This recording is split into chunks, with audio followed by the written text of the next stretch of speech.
cloche Merlin, de joyeux campagnards que vous connaissez bien, bigotes en robe noire contre bons républicains. Pour mieux vous raconter la guerre qui les oppose, Gabriel Chevalier l'a transformé en prose, où deux clans se divisent, car la mairie érige, juste devant l'église, un pissoir de prestige. C'est le tango de Clochemerle, un village plein de fortes têtes, une paroisse où tous les mecs mettent la main à la braguette. Assis seul au milieu, la gueule tout amochée, tout mignon, le niaiseux picole pour arroser. La torchée qu'il a mise au gars en haut à droite, le gardien de l'église qui tient plus sur ses pattes. Un coup de pied du pochetron a raté sa figure et gonflé ses roustons jusqu'à la démesure. Au fond le curé bonos qui préfère au sermon un grand jambon à l'os et 15 verres de morgon. C'est le tango de Clochemerle, un roman rempli de cocards, un feuilleton qui nous rappelle combien les hommes aiment la bagarre. L'épouse du soulard, Judith est son prénom, dessin comme un Renoir aux cheveux vermillons. Dans le village entier, son mari très crédule est seul à ignorer qu'un bel amant l'adule. Sa rivale c'est Adèle, la brune qui tient le bar. Sa coupe est tellement belle qu'elle fait le désespoir. Des poivrons excités qui sirotent leur détresse, les mains sur leur godet et les yeux sur ses fesses. C'est le tango de Clochemerle, un patelin de 300 âmes, une chanson qui nous rappelle combien les hommes aiment les femmes. La baronne tout à gauche a pour nom Courte Biche, un nez comme un bourbon, ses amis sont les riches. Elle n'a qu'une seule devise brodée sur sa calotte: bouton hors de l'église, les odieux sans culotte. À gauche c'est la Justine, la fouine au nez pointu, tous ces hommes qui urinent offensent sa vertu. Dans ses plus beaux cauchemars, elle hurle à qui voudra: mon corps est un rempart, messieurs, vous ne pisserez pas. C'est le tango de Clochemerle, la dure bataille de l'urinoir, une mélodie qui nous rappelle combien les hommes aiment le pouvoir. Il reste à présenter les gars qui ont eu la classe d'installer des WC au pied de la paroisse. L'homme au Panama blanc, un nez comme Cyrano, est un fameux pédant qui se prend pour un cerveau. Son nom est Tafardel, instituteur laïque, qui vise avec son zèle les palmes académiques. Et surveillant ses pairs sous son grand feutre noir, voici Piéchu le maire qui déguste sa gloire.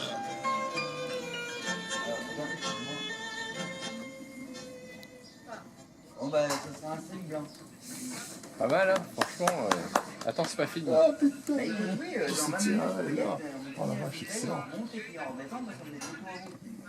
Allez-vous-en, sale garnement, grand cochon sacripant dégoûtant. Restez pas là sous mon balcon, dans cet endroit nauséabond. Saladoteuse de litanie, sacrée semeuse de calomnie, vraie famille j'ai que béni, t'es bien la reine de l'hypocrisie. J'irai me plaindre à monsieur le maire, je ne veux plus voir vos affaires. Il fera fermer cette urinoir, qu'est la cause de mon désespoir. C'est nous les clocherds, on pied bon oeil et bout en train. On a bonne mine et bonne humeur, et de la putain on n'a pas peur.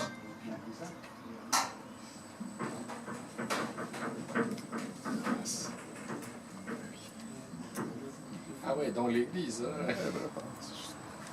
Ah ça, c'est une partie qui est vraie quand même, tu sais. Le Suisse Nicolas s'approche à grands pas.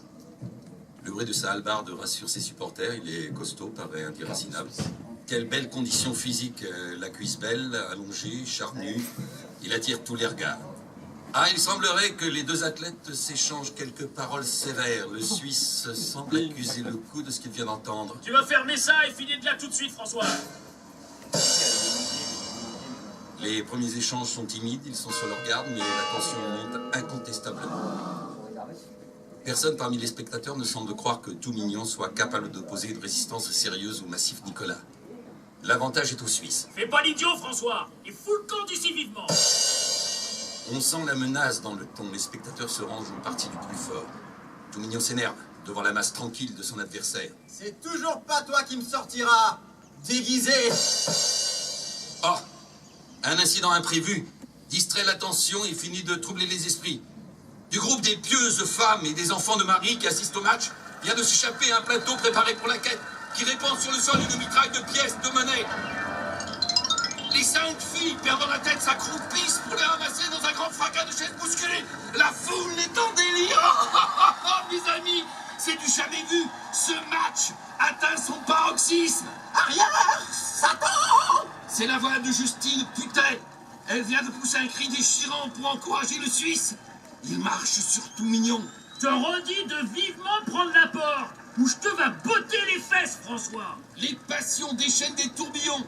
Les deux combattants, l'un animé du zèle religieux, l'autre du zèle républicain, haussent tellement le ton que toute l'église peut suivre les détails du match. C'est devant Clochemer tout entier, oui, c'est devant Clochemer tout entier que le combat se livre. Les vanités sont trop engagées, les principes trop compromis pour que les adversaires puissent reculer. Des injures sont lâchées de part et d'autre. La hargne des deux favoris cloue le public. La mêlée devient tellement confuse qu'on ne peut plus distinguer les deux corps. Tout Mignon tente de changer de technique offensive. Il tente d'assurer sa position derrière un rempart de chaises. Oui, il riposte. Viens-y donc me botter, feignant. Tu vas l'être sans tarder, vilain rabougri. Sacré couille molle. On dirait que Simon atteint le Suisse au plus vif dans sa dignité d'athlète. Nicolas perd tout contrôle. C'est-il pas toi, le couille molle, méchant cocu? Crochet du roi. Tout Mignon pâlit.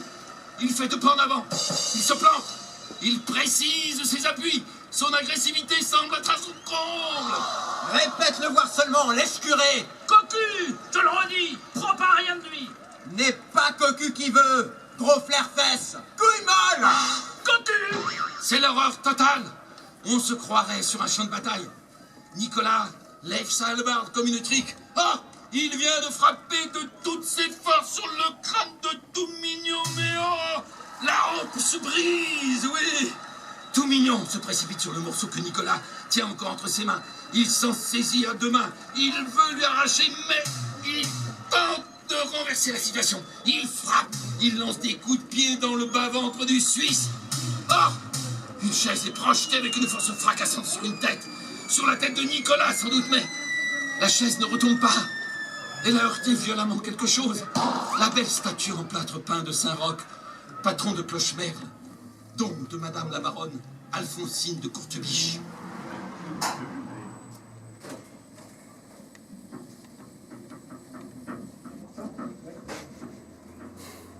Voilà comment ça se termine. Voilà une belle histoire, celle de Clochemer en Beaujolais. Merci d'être venu le voir, on vous a raconté les faits. On est triste de le quitter, on aimerait tant pouvoir l'inviter. Jouer un rôle dans ce roman, curé, soldat ou bien amant. Ouais, il est mis en place. Faire partie de cette histoire, boire des bons coups de Beaujolais et faire un tour à la Pissotière pour rendre hommage à Monsieur le maire. C'est nous, les cloches Merlin, bon pied, bon oeil et bout en train. Merci, merci pour votre passage dans ce célèbre petit village. Excellent. T'as bien fait de lancer l'animation. Ouais.